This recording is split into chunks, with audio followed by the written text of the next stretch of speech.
Hi everyone, my name is Amy, and I want to share my story with you. When I met Tony, I thought I had found my soulmate. We shared a deep connection, and our love seemed unbreakable. But there was always something troubling our happiness. My in-laws, Robbie and Paula, they never seemed to like me, no matter how hard I tried. It hurt me deeply because I wanted nothing more than to be accepted into their family. I would talk to Tony about their behavior, hoping he would understand and support me. I need to talk to you about something that's been bothering me, I'd say. It's about your parents' behavior towards me. They constantly belittle me and make me feel unwelcome, and it's been hurting me deeply. Oh, come on, babe, you're taking it too personally, Tony would respond. They're just like that sometimes, you know how they are. But why? I don't understand. I've tried so hard to be part of their family, to win their acceptance. Look, it's not worth dwelling on. They have their quirks and you shouldn't let it get to you. Just let it go. But it's hard. I want to feel like I belong, like I'm accepted. Their constant belittlement hurts me, and I can't ignore it anymore. Can't you at least try to understand and support me? I've known them my whole life, my love. Trust me, this is just how they are. You're making it a big deal out of nothing. Just let it go, okay? It's not nothing to me. I'm your wife, and I deserve to be treated with respect and kindness. I need you to stand by my side and address this issue together. I don't know what you want me to do, my love. They're my parents, and it's not easy for me either. Can't we just focus on our own happiness? Our happiness shouldn't come at the cost of me being constantly belittled and disrespected. I need us to be a team, to address the issue together and find a way to make it better. I'll talk to them, but I can't promise that things will change. Just don't expect too much, okay? Thank you, baby. It means a lot to me that you're willing to try for me. I just want to be accepted and respected, that's all. Despite their negativity, Tony and I built a strong and loving relationship. We supported each other through thick and thin, and I thought that our love would be enough to overcome any obstacle. Little did I know that Robbie and Paula's dislike for me would have far-reaching consequences in our relationship. On my birthday, my parents surprised me with a new luxurious car. I couldn't believe my eyes when I saw it shining in the driveway. Excitement and gratitude overwhelmed me as I hugged my parents tightly. However, when Robbie and Paula found out about the car, their reactions were surprising. They were suddenly interested and asked how my parents could afford such an expensive gift. Annie, we couldn't help but notice the new car in your driveway. How did your parents manage to afford such an expensive gift? They inquired. Oh, it was just a surprise from them for my birthday. They're pretty well off, I guess, I responded. Well, that's quite impressive. It must be nice to have such generous parents. Absolutely, we're so happy for you. You know, we've always wanted the best for you. Thank you. It's just the car, but I appreciate your kind words. No, Emmy, it's more than just a car. It's a symbol of your success and the life you deserve. We've always believed in you, even if it didn't seem that way before. It felt strange, but I hoped it meant they were finally accepting me into their lives. As time went on, Robbie and Paula's behavior towards me took a surprising turn. They went from being cold and distant to treating me with warmth and affection. They would greet me with genuine smiles, ask about my day, and even go out of their way to do small acts of kindness. Paula would prepare my favorite dishes when we had dinner together, and Robbie would offer to help with household chores without being asked. At first, I was taken aback by their sudden change of heart. It was as if they had flipped a switch and the air around us felt different. They seemed genuinely interested in getting to know me and engaging in conversations about my hobbies, interests, and dreams. They would compliment my achievements and offer encouraging words when I faced challenges. Their newfound kindness extended beyond just words. They would surprise me with thoughtful gifts, taking note of my preferences and surprising me with items they knew I would appreciate. They invited me to family gatherings and included me in their celebrations, making me feel like a true part of their lives. It was a stark contrast to the past, and I couldn't help but wonder what had caused this change. Part of me wanted to believe that they had finally come to see the real me, that our relationship was finally blooming. But another part of me couldn't shake the feeling that there was an ulterior motive behind their sudden shift in behavior. However, whenever doubts would creep into my mind, Tony was quick to dismiss them. He assured me that this was just how his parents were, that I had misunderstood their intentions all along. He painted a picture of them as kind-hearted individuals who had been misunderstood, and he encouraged me to give them a chance. Tony's words planted seeds of doubt in my mind, making me question my instincts. I wanted to believe in their change of heart. I longed for a harmonious relationship with my in-laws, and I craved the love and acceptance that seemed to radiate from them. So, against the nagging voice in my gut, I allowed myself to be drawn into their web of apparent affection. I embraced their gestures, hoping that this newfound closeness would be a turning point for us. As Robbie and Paula continued their acts of kindness, Tony's behavior towards me started to change. He became increasingly distant, spending less time at home and showing less affection towards me. The once strong bond we shared seemed to be fading away, and it left me feeling confused and hurt. "Babe, I've noticed a change in your behavior towards me. Is something bothering you? Did I do something you don't like? Can we just talk about it instead of you icing me out?" "What are you talking about? Everything's fine. You're overthinking things again." "No, it's not in my head. I feel like you've been distant and less affectionate lately. I want us to have an open and honest conversation about it." "Look, there's nothing to talk about, okay? You're imagining problems that don't exist. Can we drop it already?" "But I can't just ignore how I'm feeling. I need you to listen and understand what I'm going through. Please, let's discuss this." "I don't have time for this, Amy. It's all in your head. I'm fine and we're fine. End of conversation." "Tony, I'm trying to reach out to you to share my feelings and find a resolution together. It hurts that you're dismissing my concerns like this." "Stop being dramatic. There's nothing to talk about. Now, since we're done with this conversation, I'm leaving to go meet with some of my buddies. I'll see you later." "We are not done. Come back." His dismissive attitude left me doubting my own instincts and questioning whether I was reading too much into the situation. I desperately wanted to believe that everything was fine, that it was just a temporary phase. I clung to the hope that our love was strong enough to overcome any obstacles we faced, but deep down I couldn't shake the feeling that something was wrong. Tony's avoidance and lack of emotional connection spoke volumes, leaving me with an overwhelming sense of loneliness. I yearned for the affection and understanding we once shared, but it seemed to slip through my fingers just out of reach. The more Tony distanced himself, the more isolated I felt. I would try to engage him in conversation, seeking comfort and support, but he would be preoccupied with other things or dismiss my attempts at communication.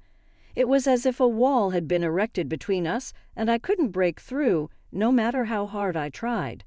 As the days turned into weeks, I found myself longing for the love and connection we once had.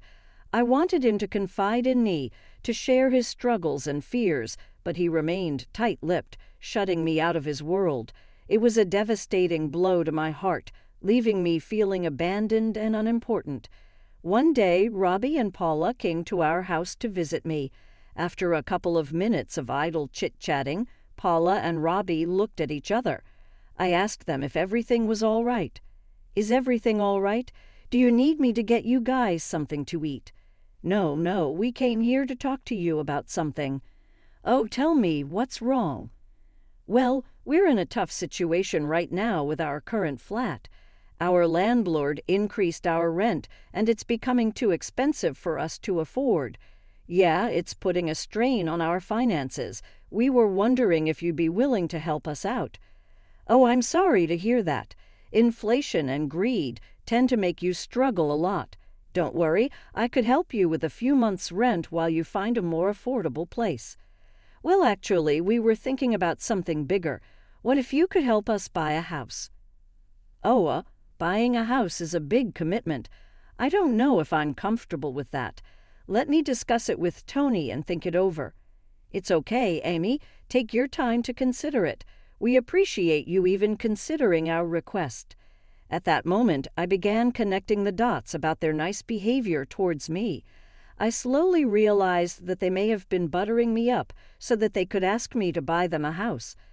I knew that I was more than capable of helping them buy a house, but I was worried that as soon as I gave them the money for it, they would go back to treating me the way they always did. That night, I anxiously waited for Tony to come back. I was confused about what to do. On one hand, I wanted to help them considering how nice they were being to me.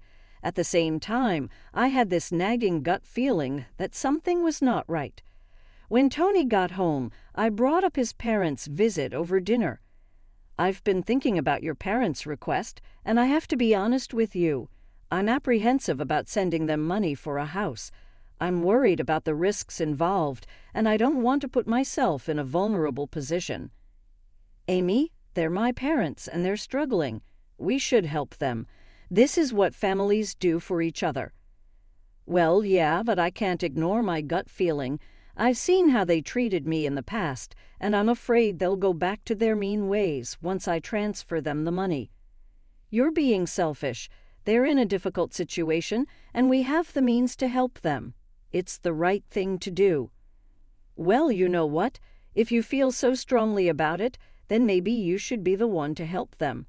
If you're certain they won't mistreat me or take advantage of me, then you can support them financially." "What? You're putting this on me?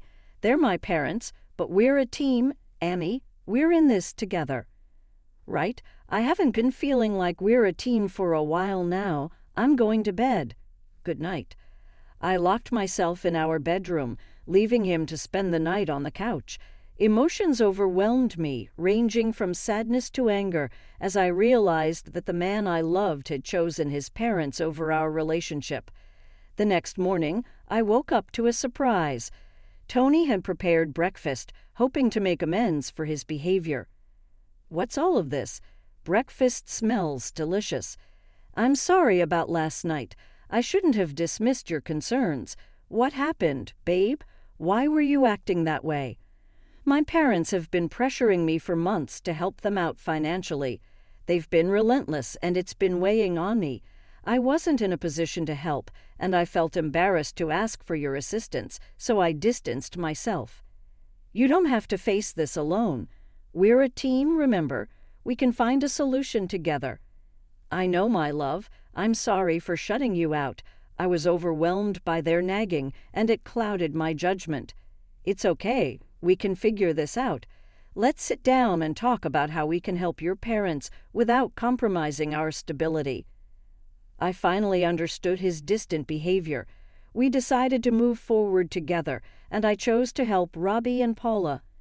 Deep down, despite my decision to help Robbie and Paula, I couldn't shake off my reservations to protect myself. I reached out to my father for advice.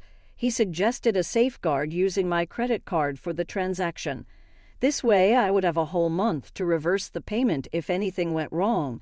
It provided a glimmer of reassurance amid uncertainty. With this knowledge in mind, I contacted Robbie and Paula, informing them that the money had been sent. However, the unexpected silence only intensified my suspicions. It was strange that they didn't respond promptly. Doubts began to creep in, and a sense of unease settled in the pit of my stomach. Had I made a mistake? Were Robbie and Paula taking advantage of my trust? Questions swelled in my mind as I anxiously waited for their reply. Something felt off, and I couldn't ignore my gut instinct warning me of potential trouble ahead. I decided to visit them, hoping to get some clarity. When I arrived at their place, I was stunned to find Tony's car parked there as well. Confusion washed over me as I rang the doorbell, and Paula opened it. "Paul, I've been trying to reach you both for hours. I wanted to let you know that I sent the money as we discussed. What's going on?" "Oh, I knew you had sent it. I just didn't feel like talking to you." "What happens? What's going on?" I saw Tony's car outside. Can we please talk about this? Wait outside, I've got something for you. As I stood outside the flat, my heart pounded with a mixture of confusion and worry. Here, take these. Why? Why are you giving me these? None of us ever liked you. We got what we wanted from you, and now we're done. We never want to see you again. A wave of sorrow washed over me, engulfing my entire being, as Paula handed me those divorce papers. It felt like a crushing weight on my chest, stealing the air from my lungs. The absence of remorse pierced through me, deepening the wound of betrayal. I pleaded with her to let me speak to Tony, desperate for answers. He finally appeared at the front door, his demeanor cold and detached. "Tony, is it true? Do you want a divorce?" "Yes, I do. My parents have opened my eyes to your true nature. You've always villainized them." I never meant to vilify them. I shared my concerns, but I never wanted to tear our relationship apart. You've pushed me away with your distrust. They showed me who you are. Tony, please, let's talk about this. We can work through it. We can find a way to rebuild what we had. No, it's over. You need to leave our house and never come back. It was a devastating blow, shattering the love and trust we had built together. Driving home with a heavy heart, my sorrow slowly transformed into a burning rage. I realized that I had underestimated the depths of their deception. It was time for me to take matters into my own hands and seek revenge on those who had caused me so much pain. I immediately contacted my bank, explaining the situation and initiating an authorization reversal. Within a couple of days, the money was back in my account. It seemed Robbie and Paula got the message as they arrived at my doorstep, banging and demanding to be let in. Reluctantly, I allowed them inside, curious to hear their distorted version of events. "Why are you on my property?" "You think you're innocent. You took advantage of us first. First of all, please lower your volume. Secondly, no, you have it twisted. It was you who took advantage of my kindness. This is why we didn't like you, Amy. You're a disgrace and the biggest problem in everyone's life." "Paula, you have no right to speak to me that way. I have endured enough mistreatment from both of you, and I will not tolerate any more." "Amy, please think over it again." "Oh, wow, so you can be nice, huh? Have you managed to see things clearly without your parents' help?" "Yumi, please, I'm begging you. We've already given our 1 month's notice, and if you don't help, we'll be homeless." "Fortunately, that's not my problem. You all made your choices. Here are the signed divorce papers. Now, please leave my house and never return. Please think about what you're doing. You can't be this heartless. This is not the woman I fell in love with." "You're right. I'm not the woman you fell in love with. You and your parents killed her with your hatred and actions. I wish you guys the best of luck. Goodbye." At that moment, I found strength I didn't know I possessed. As the story drew to a close, I can proudly say that I had emerged victorious. My revenge was not in stooping to their level, but rather in reclaiming my dignity and independence. I learned to trust my instincts and stand up for myself, breaking free from the toxic web of deceit that had ensnared me for far too long.